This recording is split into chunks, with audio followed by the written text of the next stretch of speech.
오늘 본문 말씀을 믿음의 명문가를 위한 기도 13번째로 교회와 가정의 영적 순수성을 지키도록 기도하자라는 제목으로 함께 말씀을 나누도록 하겠습니다. 말씀을 위해 제가 다시 한번 기도하도록 하겠습니다. 하나님 아버지, 저희들 2년 전에 여호수아서 말씀을 연속강의 설교로 간략하게나마 나눌 수 있도록 인도하여 주셨고, 다시금 이 여호수아서 말씀을 통해서 믿음의 명문가를 위한 기도라는 제목으로 13번에 걸쳐서 말씀을 나누고 이제 총 14번으로 말씀을 다음 주에 마무리하고자 합니다.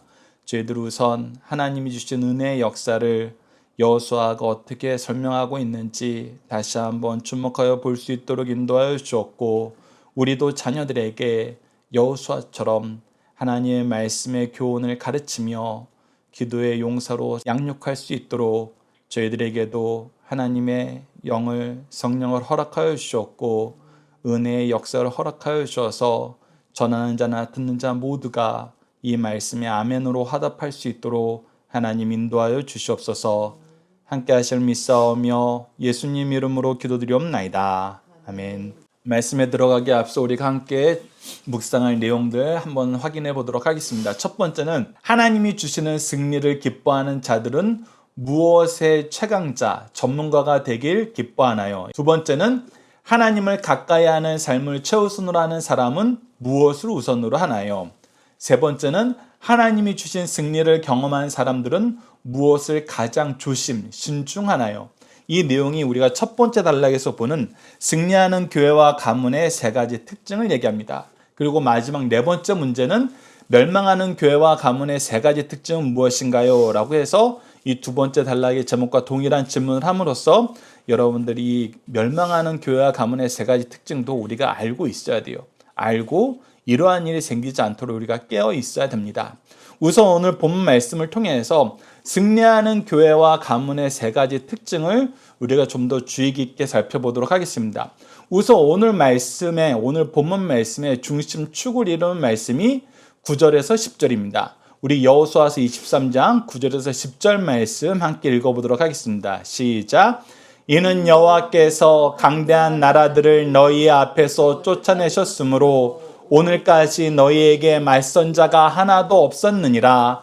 너희 중 한 사람이 1000명을 쫓으리니 이는 너희의 하나님 여호와 그가 너희에게 말씀한 것 같이 너희를 위하여 싸우심이라. 자, 여호수아가 1장에서 22장까지의 말씀을 통해서 이스라엘 민족이 어떤 삶을 살았나 요약해서 가르쳐주는 것이 바로 여호수아서 23장 9절에서 10절입니다.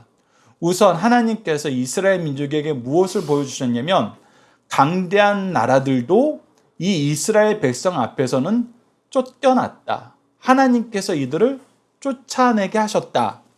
그런데 쫓아내실 때 어떤 일이 있었느냐라고 했을 때 10절에 너희 중에 한 사람이 1000명을 쫓으리니 일당 1000이 되는 놀라운 역사를 보여줬다는 거예요. 여러분, 이거는 사실 말이 안 되는 것입니다. 아무리 비유라 그래도 한 사람이 1000명을 이겨? 이거는 상식적으로, 상식을 뛰어넘는 어떤 초월적인 것이어도 상당히 우리가 기대하기 어려운 것입니다. 그런데 하나님께서는 이 완전수라는 것이 10도 있고 100도 있는데 1000이라는 것을 선언하시면서 실제로 이스라엘 사람들이 일당 1000으로 이 가나안을 정복했던 것을 상기시키세요.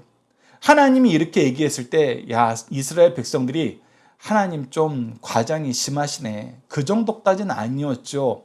이렇게 얘기하는 것이 아니라 여호수아가 가장 앞장서서 이것을 확인하였고 이것을 선포하였을 때, 맞아, 하나님이 우리를 이렇게 쓰셨어. 우리가 일당 1000으로서 이 가나안 사람들을 능히 이길 수 있도록 하나님께서 역사하셨어. 그런데 하나님께서 이렇게 역사하셨던 이유가 무엇이었느냐라고 했을 때, 너희 하나님 여호와가 너에게 말씀하신 것 같이, 하나님께서 우리를 일당 1000으로 만드실 때에는 하나님께서 우리의 믿음의 크기를 내가 너희들 일당 1000으로 만들겠다 이렇게 딱 정해놓고 하신 것이 아니라 하나님께서 미리 약속하신 것이 있어요. 그 약속하신 것이 무엇이었냐면 이 가나안 땅을 점령하게 하시겠다는 거예요. 이 가나안 백성으로 하여금 너희들을 두렵게 만들게 하시겠다는 거예요. 이들이 가졌던 모든 영광을 너희들이 차지하게 하시겠다는 거였습니다. 그런데 이것을 이루실 때 하나님께 불순종할 때는 일당천이 아니었어요. 100명이 달려들어도 가나안 족속 한 명을 못 이길 때가 있었어요. 그래서 너희들이 분명히 보는 것은 무엇이냐면 너희들이 이렇게 놀라운 역사를 경험했던 것은 무엇에 근거한 것이다? 하나님이 너희들에게 주신 말씀을 이루실 때에는 하나님이 이렇게까지 역사하신다. 하나님이 먼저 너희들 앞에서 싸우시고 너희들을 위해서 싸우셔서 너희들이 절대 패배하지 않게 하신다. 이것을 너희들이 여호수아서 1장부터 22장까지 이 가나안 정복사를 통해서 너희 모두가 함께 경험한 것이다 라고 했을 때 이스라엘 민족이 아멘으로 화답할 수 있었습니다. 그래서 이 내용을 여호수아가 선언한 거예요. 하나님께서 이렇게 하셨는데 너희들 이 놀라운 은혜를 계속 이어가야 되지 않겠니? 이것을 너희만 경험하고 너희만 누리고 끝나는 것이 아니라 너희 자녀들에게도 이 삶을 살게 해야 되지 않겠니? 너희들 한 세대 30년에서 길게는 뭐 두 세대까지 산다 그래도 60년 동안 너희들이 일당 천으로 사는 삶을 살고 너희들의 자녀들은 비리비리하게 다시금 무너지고 넘어지고 깨져서 패배하는 삶을 사는 것이 아니라 너희들의 자녀들도 너희들이 누렸던 이 은혜를 같이 누려야 되지 않겠니? 이렇게 얘기하면서 여호수아가 정리를 해줍니다. 앞으로 이 승리하는 삶을 살기 위해서는 하나님이 너희들을 앞서 나아가시고 하나님 너희와 함께 싸우심으로 너희들이 하나님이 약속하신 모든 것을 이루는 삶을 살게 하는 데에는 다음과 같은 세 가지가 중요하다. 그러니 너희들은 이 세 가지를 주목하여서 보고 이것을 자녀들에게 가르쳐라 라고 얘기하면서 오늘 본문 말씀을 우리에게 주신 것입니다. 그래서 이 세 가지 내용을 볼 때는 첫째는 하나님의 말씀에 순종하는데 최강자가 되라. 자, 오늘 본문 말씀의 6절 말씀을 보시죠. 6절 말씀을 보면 이렇게 시작합니다. 그러므로 너희는 크게 힘써. 영어 표현을 보면 be very strong입니다. 가장 강해야 된다는 거예요. 이 부분에 가장 강해라. 이 부분에 가장 강해야 되는데 그 어떤 부분에 가장 강해야 되냐면 모세의 율법책에 기록된 것을 다 지켜 행하는데 그래서 영어 표현에는 be very strong, be careful to obey. 이게 연결되어 있어요. 네가 주의 깊게 순종하는 데는 가장 강해야 된다. 근데 무엇에 순종해야 된다? 바로 모세를 통해서 하나님 주신 말씀에 순종해야 된다. 그래서 너희들이 삶을 사는데 무엇을 생각하고 무엇을 결정하고 무엇을 바라보든지 항상 그곳에 무엇이 있어야 된다? 하나님 말씀이 있어야 된다. 당신은 왜 이렇게 특별한 삶을 살 수 있습니까? 당신은 어찌 그렇게 놀라운 일을 할 수 있습니까? 당신은 어찌하여 다른 사람들이 생각하지 못한 그런 생각을 하고 그런 문제를 그런 방식으로 해결할 수 있었습니까? 라고 했을 때 우리가 당연히 얘기할 수밖에 없는 것이 무엇이다? 우리는 하나님 말씀을 따랐기 때문입니다. 하나님 말씀을 주의 깊게 순종하였기 때문입니다. 우리는 하나님 말씀의 전문가가 되었기 때문입니다. 우리가 이 세상을 살면은 각 분야의 전문가들이 있습니다. 사람들은 각각 나름의 재능이 있다 그래요. 근데 그 재능을 가진 사람들이 또 무수하게 많죠. 우리가 올림픽이나 월드컵 같은 이 스포츠 경기를 보면은 그 분야에 잘하는 사람 너무 많아요. 근데 그 많은 사람들 중에 국가대표로 선발되는 사람들은 정말 극소수예요. 근데 그 국가대표들끼리 모였는데도 그 안에서 최고의 두각을 나타내는 사람들은 또 그 안에서 극소수예요. 근데 어떻게 그런 성취를 이뤄냈나 봤더니 그들은 그것을 위해서 최선을 다하는 거예요. 자기의 수고와 고난을 기꺼이 감수하면서 그 일에 집중을 해요. 많은 사람들이 손흥민에 대해서 얘기할 때 손흥민이 이제 드디어 월드 클래스가 됐다 그래요. 한국에서는 최고였지만 월드 클래스라고 얘기하는 아예 부족함이 있었다. 그런데 월드 클래스가 됐다라고 얘기했을 때 많은 축구 전문가들이 손흥민은 참 자랑스러우면서 불쌍하다. 왜? 손흥민은 축구밖에 모른다. 우리가 경험하는 많은 즐거움과 다양한 삶을 그는 누리기를 기꺼이 거부하고 기꺼이 포기하고 축구를 위한 인생을 살았다. 그래서 가장 자랑스러우면서도 또 가장 불쌍한 사람이다. 이렇게 얘기를 해요. 근데 하나님께서는 성도들에게 너희들은 무엇의 전문가, 무엇의 월드클래스가 돼야 되냐 그러냐면 바로 하나님 말씀에 순종하는데 월드클래스가 되라 그런 거예요. 그것이 하나님의 말씀으로 하나님의 약속을 의지하여 승리하는 삶을 사는 민족들의 특징이다. 그래서 우리가 세상적으로 어떤 재능이 있는지는 다 다양해요. 교회 안에서 다양하고 우리 가정 안에서 다양합니다. 그런데 우리는 동일해야 될 것이 있어요. 그것이 무엇이에요?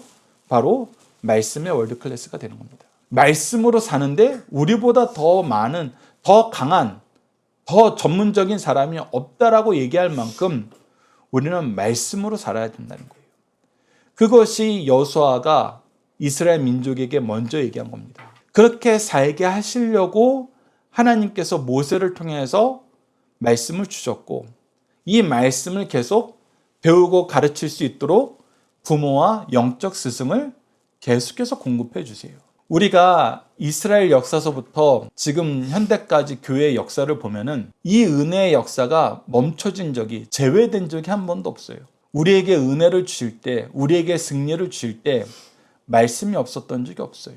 그리고 이 말씀을 가르치는 사람이 없었던 적이 없습니다. 왜? 하나님은 우리가 말씀의 최강자가 되길 바라시니까. 그러므로 승리하는 삶을 살기를 원하시니까.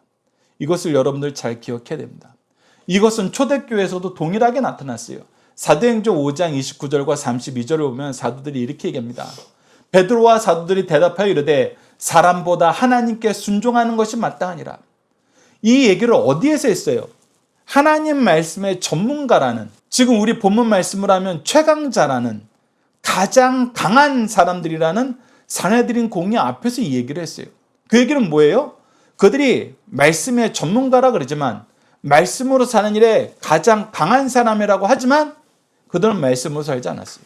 그러나 그들은 말씀의 권위를 자기네들이 소유했다고 생각하고 말씀의 권위로 베드로와 사도들을 탄압하려고 했어요. 그런데 베드로와 사도들이 뭐라고 얘기해요? 사람보다 하나님께 순종하는 것이 마땅하다. 너희들 이야기보다 하나님 말씀대로 살린다. 계속해서 32절에도 우리는 이 일의 증인이요 하나님이 자기에게 순종하는 사람들에게 주신 성령도 그러하니라. 그런데 여기에서 중요한 단락이 있습니다. 우리가 어떻게 말씀의 전문가로 살 수 있느냐? 우리 평신도 부분들이 이런 얘기할 때가 있어요. 저는 신대원 다니지도 않았어요. 말씀을 잘 이해하지도 못해요. 그런데 우리가 어떻게 이 말씀의 전문가가 됩니까? 전문가로 만드세요. 누구를 통해서? 하나님의 성령을 통해서. 성령이 우리와 함께 하심으로, 우리 입술을 주장하심으로 우리에게 할 말을 인도해 주세요. 지도해 주세요. 감독해 주세요. 그래서 놀라운 것을 경험하는데 그것이 무엇이다? 우리에게 맡긴 영혼들에게는 우리가 가장 좋은 말씀의 스승이 되게 만드세요. 우리가 인생을 살다 보면 이걸 경험해요. 설교를 잘하고 학문적으로 놀라운 신학자들이 우리에게 은혜를 주는 것이 아니라 우리를 위해서 기도하고 우리를 위해서 눈물을 흘리고 그 기도와 눈물을 통해서 우리에게 한두 마디 권면을 할 때 그 말씀이 우리를 더 놀랍게 붙드는 것을, 그 말씀의 은혜에 우리가 더 깊이 감동하는 것을 우리가 경험하게 됩니다. 이것은 누가 하시는 거예요? 성령이 하시는 거예요. 성령이 우리를 통해서 하시기 때문에 우리는 말씀을 순종하는 최강자가, 월드클래스가 될 수 있습니다. 최소한 누구에게는? 하나님이 나에게 맡긴 영혼들에게는. 그 영혼의 대표가 누구냐? 바로 우리의 자녀들이다. 우리의 제자들이다. 이것을 여러분들 꼭 기억하셔야 됩니다. 두 번째는 하나님과 가까이 하는 것을 최우선하라는 거예요. 여호수아서 24장 8절을 보시죠. 오직 너희의 하나님 여호와께 가까이 하기를. 이 가까이 한다는 영어 표현이 hold fast예요. fast는 빠르게 해요. 그러니까 빠르게 붙잡으라는 거예요. hold fast가 구문으로 강하게, 아주 힘있게 붙잡으라는 거예요. 그래서 우리가 무엇 하는데 빠르고 무엇 하는데 강해야 되냐면 하나님을 가까이하여 하나님을 붙잡는 데 강하고 빠른 거예요. 이거에 대한 좋은 모범을 보여주신 분이 바로 예수님이셨어요. 우리가 누가복음을 보면은 예수님이 어렸을 때 이렇게 얘기합니다. 누가복음 2장 49절에 예수께서 이르시되 어찌하여 나를 찾으셨나이까 내가 내 아버지 집에 있어야 될 줄을 알지 못하니까 아니라. 계속해서 누가복음 19장 46절에 오면 그들에게 이르시되 기록된 바 내 집은 기도하는 집이 되리라 하였거늘 너희는 강도의 소굴로 만들었도다 하시니라. 즉 예수님께서 하나님을 가까이 하고 하나님을 붙잡는 것이 무엇이라 하냐면 바로 하나님 전에서 하나님께 기도하는 것이라 그래요. 하나님 전에서 뭐 하셨어요? 말씀을 나누셨어요. 그리고 그곳을 기도하는 공간으로 남겨둬야 된다 그랬어요. 즉 우리가 예배자로서 예배를 바르게 드릴 수 있도록 이 예배당이 허락되었다는 거예요. 이 성전이 준비되었다는 거예요. 지금 현재 교회가 준비되었다는 거예요. 그래서 하나님을 가까이 하는 것을 최우선한다는 것은 예수님이 우리에게 보여준 모습을 통해서 무엇을 가까이 하는 것이 하나님을 가까이 하는데 최우선하는 것이냐라고 했을 때 바로 예배라는 거예요. 하나님께서 예배를 우리에게 보여줄 때 장소를 구분하시고 시간을 구분하시고 순서를 구분하세요.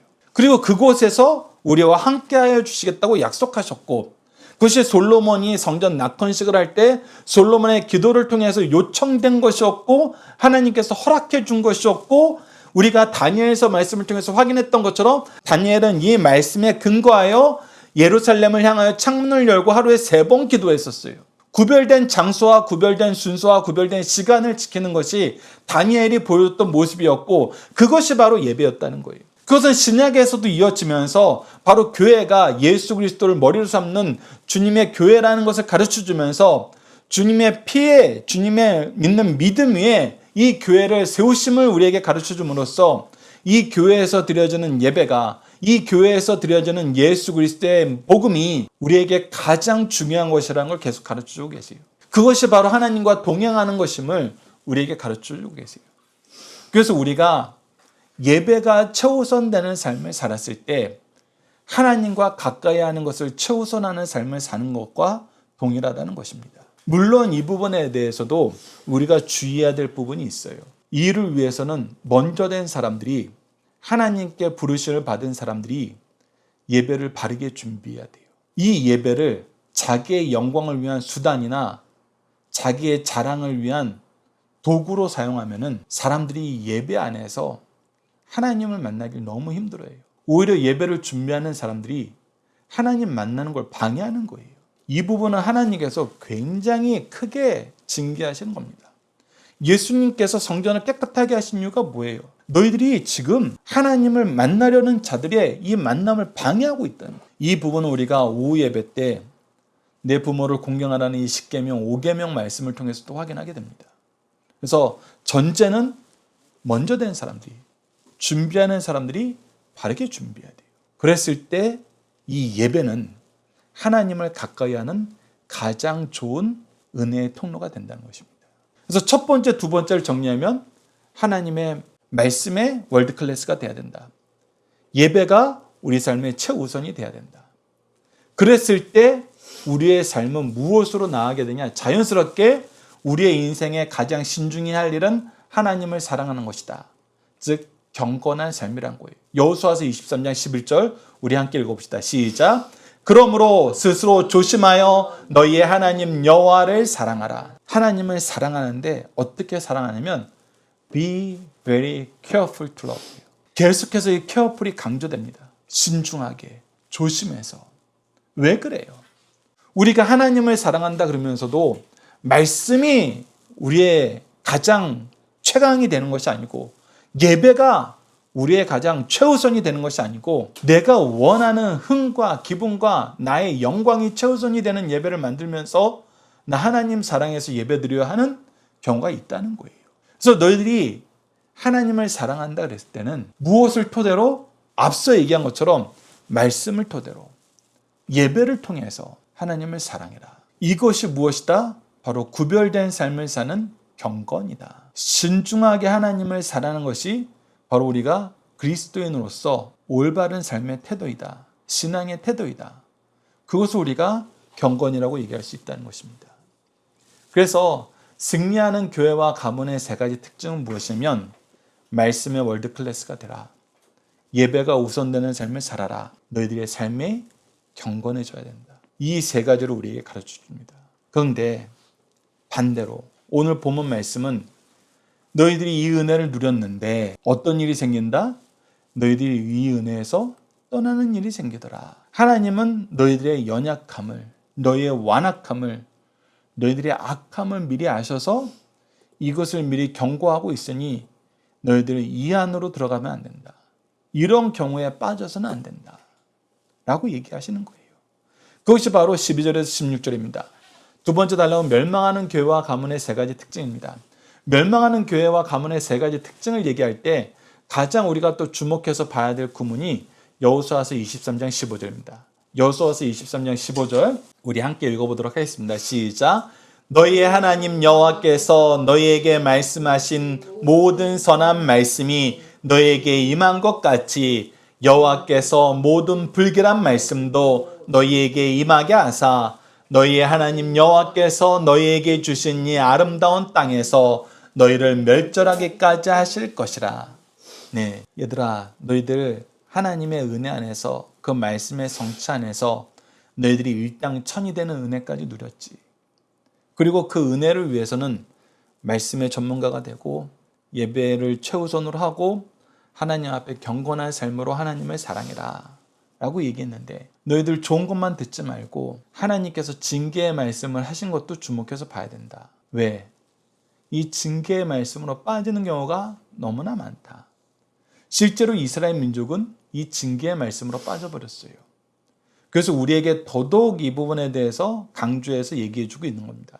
우리에게는 이런 일이 없기를 바라면서 우리 자녀들에게는 이런 일이 없기를 바라면서 함께 보도록 하겠습니다. 자, 세 가지의 내용을 봤더니 첫 번째는 이방인과 결혼하여 이방 우상을 함께 섬기지 말라 그래요. 이것은 문화적인 오염입니다. 우선 여호수아서 23장 7절과 12절 앞단락의 7절 말씀도 포함이 되는데 7절과 12절 제가 읽어드리겠습니다. 너희 중에 남아있는 이 민족들 중에 들어가지 말라. 하나님께서 이 가나안 민족을 진멸하라고 했는데 진멸하지 못했어요. 하나님께 기도하지 않고 임의대로 결정하다가 경건한 삶을 잃어버리자 이 계속 죄악의 뿌리를 남겨두게 됐어요.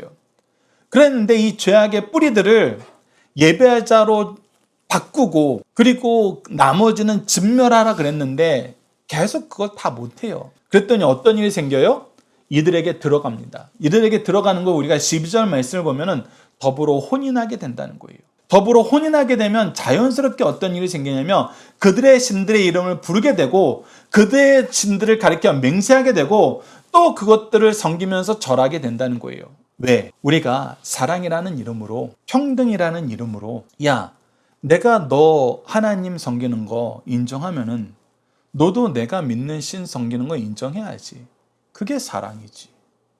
그게 평등이지. 그것이 존중이지. 그것이 인간적인 것이지. 라고 얘기하면서 뭐 하자 그래요? 내가 너랑 같이 하나님께 예배 드릴 테니까 너도 나랑 같이 우리 신에게 예배 드리자. 이렇게 얘기한다는 거예요. 근데 여러분들 이게 어느 게 우리가 이 세상에서 말하기 쉽고 받아들이기 쉬워요? 네, 후자예요. 안 돼. 우리는 하나님의 법만 따라 하나님의 말씀대로 살아야 돼. 너 결혼하면은 다른 종교 나가는 거 멈추고 나랑 같이 교회 가자. 여러분들 우리가 20대 때만 했어도 이 얘기하는 사람들이 제법 있었어요. 여러분 지금은 아무도 얘기 못할걸요. 지금 결혼 정년기에 있고 교회 안에서 교제하지 않고 이 믿음으로 하나 되지 못한 커플들이 있었을 때 이 얘기를 하면은 이게 얼마나 폭력적이라 그럽니까? 그러면서 친구들한테 이 얘기를 하면은 아마 100이면 100 다 그리스도인 비난할 거예요. 역시 교회는 저래서 문제야. 근데 이것이 무엇이라고요? 문화적인 오염이라고. 환경이 죄악을 용인하는 것이 세련되고 인간적인 것으로 이미 바뀌어 버렸어요. 그러나 앞서 전제가 뭐였어요? 야, 하나님이 우리에게 보여주신 것은 하나님 말씀을 따르면 하나님의 은혜의 역사가 있고 승리의 역사가 있고 하나님 말씀을 따르지 않으면 징계의 역사가 있다는 거다. 이 전제를 생략시켜 버렸어요. 이 세상 문화가 하나님의 일하심을 지워버렸어요. 이 하나님의 일하심이 전제가 되면은 이 말씀이 폭력적이지 아니에요. 이 말씀은 오히려 구원의 말씀이에요. 하나님의 징계에 들어가지 않게 하기 위해서, 아니 더 나아가서 너희들을 구원하기 위해서 하나님을 믿는 나를 너의 배우자로, 너의 짝으로 인도해 주셨을 텐데, 너희들은 이 하나님의 사랑의 조치는 받아들이지 않고 하나님을 무시하고 지워버리니 내가 하는 모든 것이 폭력적인 것이 되고 이기적인 것이 되고 문제화된다라고 얘기하는 것이 자연스럽게 되는 거 아니니. 이 문화적 오염이 너무나 심각해져 간다는 거예요. 여호수아가 이 문화적 오염이 너희 중에 있게 되니 이것을 조심하라 그러는 거예요. 그것이 멸망하는 교회와 가문이 되지 않는 가장 첫 번째 모습이에요. 두 번째는 여호수아서 23장 13절을 통해서 하나님의 징계에 무감각해진다는 거예요. 이 문화적 오염이 이루어지니까 영적인 오염이 자연스러워져요. 자, 여호수아서 23장 13절을 보면 이렇게 시작합니다. 확실히 알라. 확실히 알라. 이 얘기는 뭐냐면 너희들이 이거 그냥 흐리멍텅하게 대강 알고 지나가는 경우가 너무 많더라. 그래서 분별하지 못하는 경우가 너무 많더라. 너희들이 이거 얼마나 큰일 나는 거라고 얘기했는데 너희들 나중에 보면은 일 너무나 쉽게 받아들이고 있다. 그것이 무엇이냐면 너희 하나님 여호와께서 이 민족들을 너희 목전에서 다시 쫓아내지 아니하시니 하나님께서 진멸하라 그랬는데 너희들이 진멸하지 않고 이들과 결혼하지 말라 그랬는데 결혼하고 이들의 우상에게 같이 절하고 제사하지 말라 그랬는데 같이 절하고 제사하면서 이것이 세련된 것이고 서로를 존중하는 것이고 이것이 정말 사랑이고 이것이 정말 포용이지라고 얘기하면 하나님께서 어떻게 하신다? 이것을 제거하지 않고 그냥 내버려 두신다는 거예요. 그런데 그렇게 내버려 뒀을 때 너희들이 정말 자유를 누리고 세련된 인간관계를 형성하고 뭔가 더 좋은 방향으로 나가느냐? 그렇지 않더라는 거예요. 너희들이 그때 경험하게 된 게 뭐라는 거예요? 너희에게 올무가 되고 덫이 되고 옆구리에 채찍이 되고 눈에 가시가 되어버린다는 거예요. 그러니까 이것들이 너희들에게 평안을 주지 않고 괴로움만 더한다는 거예요.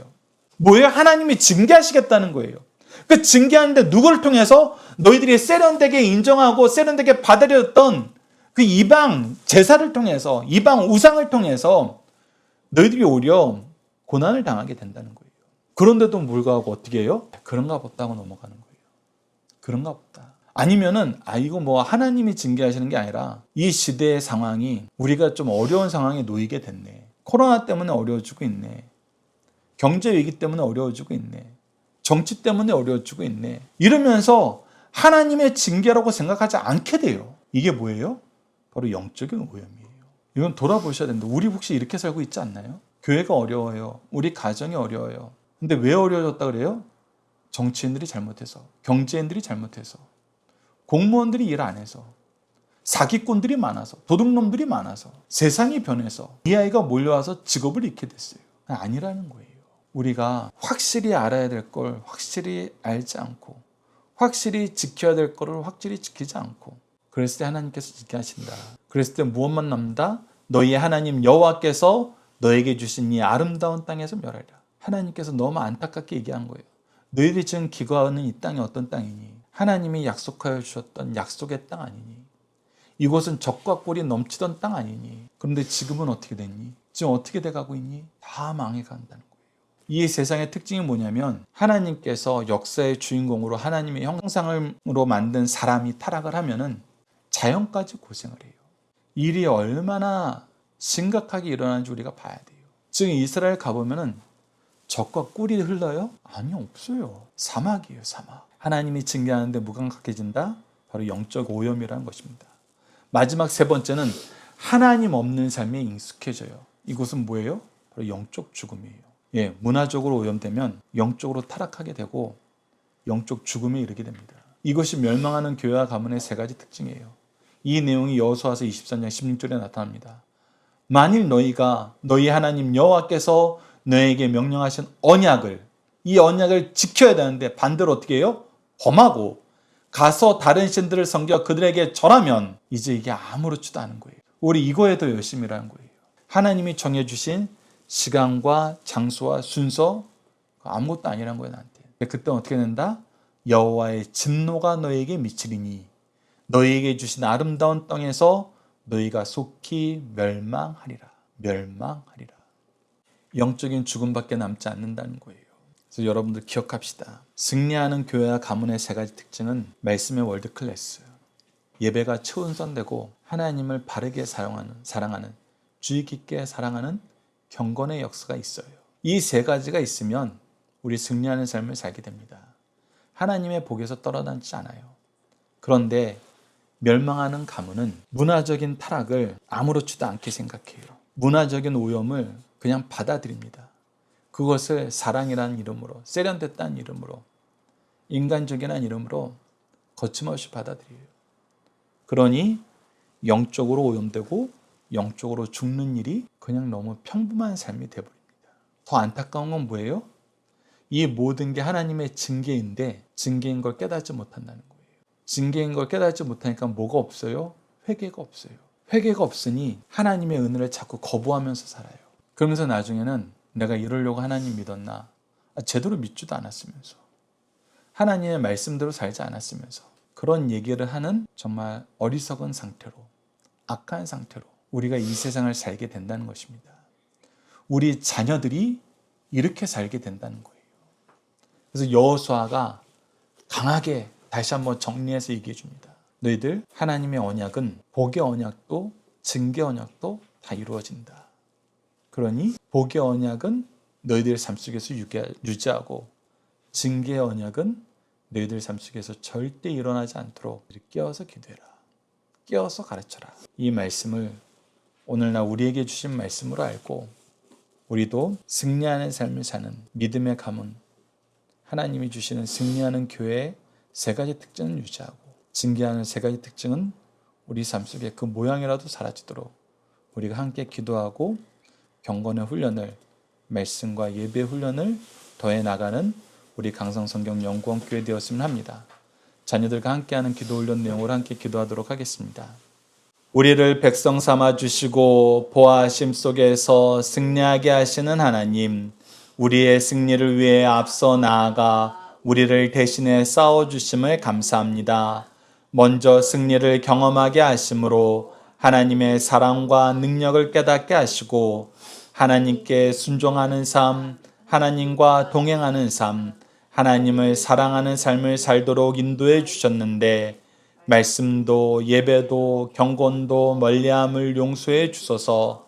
하나님을 사랑함으로 경건을 회복하고 예배가 우선되고 말씀을 따르는 삶을 통해 다시금 승리의 역사가 회복되게 하시고 세상이 강요하는 문화적 오염, 영적 오염, 영적 죽음에서 벗어나도록 도와주소서.